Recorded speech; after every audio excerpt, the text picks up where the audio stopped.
Hello everybody and welcome back to a brand new video. Today I'm back with RuneLite plugins that will really improve your game. For a while now, Jagex has authorized RuneLite to continue developing plugins for their client. So RuneLite is safe to use, you just want to make sure you download it from the official RuneLite website, runelite.net.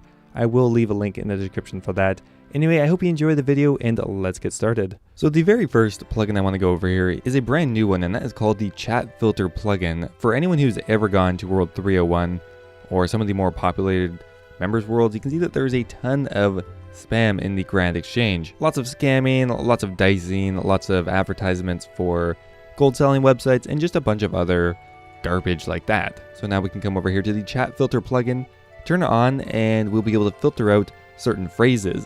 So if you go to the RuneLite website, they have a recommended string of words to filter out to try to get rid of the most amount of spam. I will leave the actual text in my description if you want to copy it. So it just has numbers 1 through 9, USD, a bunch of these other kind of strings, doubling, tripling, I don't scam, fire cape accounts. So obviously it will take a bit of tweaking and fine tuning, but so far this looks pretty good. Quite a bit of the spam's gone. Let's get rid of the ground items just so we can see a little bit better. There's still a little bit, but not nearly as bad as it normally is. So anyway, a really useful plugin. So one really useful feature is the cannon feature. You can see here when it's turned on, you can see exactly where RuneLite recommends putting your cannon, and it's a pretty decent spot relatively. However, another feature you can turn on here is to show the double hit spots, which when it's off, we'll have a look. Let's chuck on our Protect from Magic quickly. Okay, so we have the cannon built right now. It's in the proper spot. When we turn on the double hit spot plugin, we can see exactly where we need to keep the Sukwas to actually get a double hit. Now, Sukwas are often at a very funny angle, so it's kind of hard to get them there, but in general, this is extremely useful. For monsters that are larger than one tile or appear to be larger, you have to keep them in the, I think, southwestern corner of the tile. It's definitely a little bit weird. However, this plugin is extremely useful for Slayer or really anytime you need a cannon. Although for Sukwas, I think it's best to just stand one step away from your cannon. Alright, coming up next here is the Grand Exchange Item Stat plugin. This is the feature that has been recently added in. To activate, you want to go over to the Item Stats plugin, and you want to click on the Edit Plugin Configuration. From here, you want to make sure you have the Enable GE Item Information box selected. So instead of displaying your inventory with your cash stack there, it'll now show you the item information screen. And if you do need to know how much money you have at the bottom, it'll show it there. For example, on the Dragon Claws, we can see the attack stats, the defensive stats, as well as some of the other stats like prayer bonus, strength bonus, range strength bonus, and the magic damage. Now you can exit out of this if you like, however every time you change a price, it'll come back up. This is a really useful tool for just quickly looking at item stats, and you can compare them to your current stats very easily with this plugin. Coming up number 4, we have a plugin called the Inventory Viewer plugin.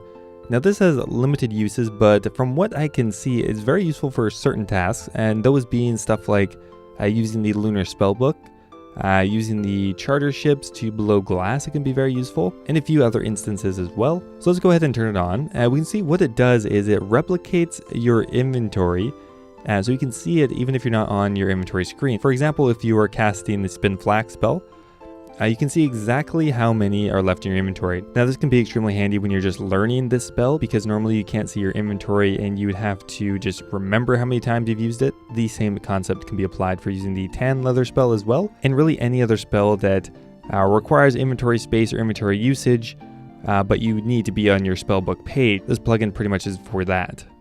Okay, coming up next here is an extremely useful one that was added in very recently, and that is the NPC Aggression Timer. To turn it on, you want to come over here to NPC Aggression, come over here to the configuration, and now I have set it to always active.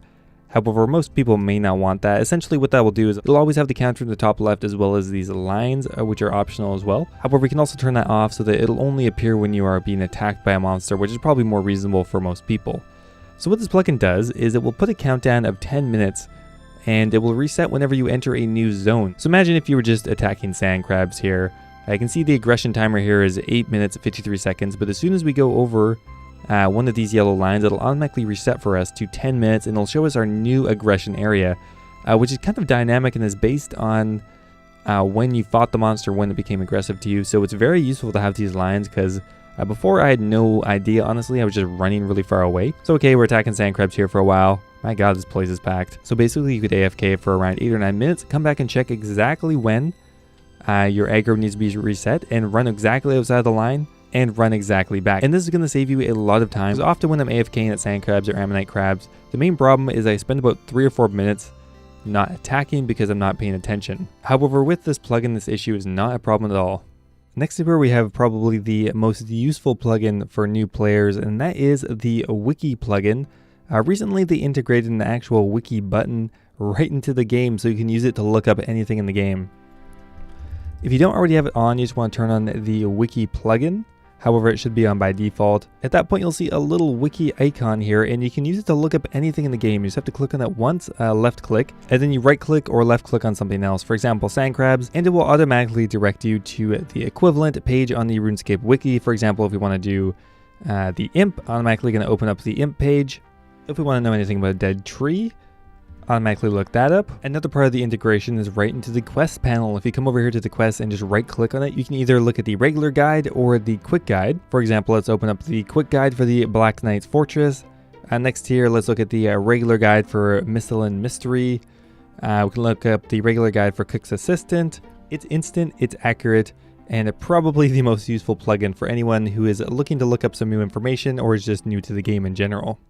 So in one of my previous RuneLite videos, I mentioned the loot tracker plugin. However, now there is no better time to enable it. And the reason for that is if you have the loot tracker plugin enabled like I do, you can have an option ticked to submit the loot tracker data to the RuneScape Wiki. This is kind of just a project that they've recently launched to try to get the most accurate drop rates possible for most items in the game. So for every sand crab I kill, my data will be automatically sent to the RuneScape Wiki, and it will automatically get condensed into drop rates like this. For example, the Abyssal Dagger is one of the 32,768. We know the Steel Battle Axe is exactly one of the 42.66. These other things are exactly one of the 128. This is called the Old RuneScape Wiki Drop Log project, and is honestly an amazing project to be working on. So eventually, probably in the next couple months, we'll have pretty much near accurate drop rates for most of the monsters in the game. This is useful for pretty much all players, but not to mention people who are doing unique content, Ironman, area restricted accounts, stuff like that. It's really going to help them out. Coming up at number 8 is something that's actually extremely useful, and that is the Death Indicator plugin. So for example, let's just go to Anna Carl for a second here. Now this plugin has actually saved my items from disappearing a few times now. Now, it doesn't seem likely that you would forget where your items are or forget what world you're in, but it's definitely possible. So to turn it on, you want to go to the Death Indicator plugin and turn it on. Now, there's a few different options here. You can have the hint arrow. Now, essentially what that will do is when you get close to where you die, it'll show you an arrow as if you're kind of trying to find a clue scroll. There's the death info box, which will pop up when I'm dead. And also you can mark it directly on the world map. So let's go ahead and quickly die to the Chaos Elemental. Excuse me, where are you? So now that I am dead, there's actually a timer in the top left corner which will count down from 60 or whatever death type you have received. So once we hop back into the wilderness, we can see that there's actually an arrow pointing to our location. If we go into the world map, you can also see that the actual exact location is pinned there. And if you hover over the timer, it'll show you the exact world that you're on when you have died. There's been a couple occasions where I remembered where I died, but I had hopped to a different world to try to escape, so I went back to where I thought I had died and had to keep hopping back and forth between the worlds. However, with the Death Indicator plugin, that's not an issue at all. We can see here exactly where I died. There are my bones. Let's take those back. So yeah, extremely useful.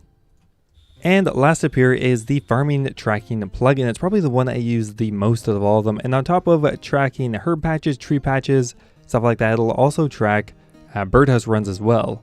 To turn it on, you want to come over here to time tracking, and there's a few other options that aren't selected by default. You can turn on the birdhouse notifications, timer notifications, as well as showing the relative time. So once you've turned it on, you can come over here to the side tab, the time tracking tab, and it will keep track of any herb, any tree patch, any fruit tree patch, your birdhouse runs, and really anything else that is on a timer. So for example, here we can see all of my birdhouse runs are done. My white lilies are ready. I, for some reason, have cabbages and some dead potatoes planted. I'm not really sure about that one. Definitely extremely useful. Anyway, guys, that is it for the video. Those are 9 RuneLite plugins that I find to be extremely useful and will help improve your game. I hope you enjoyed. If you did, don't forget to leave the video a like, and I will see you next time.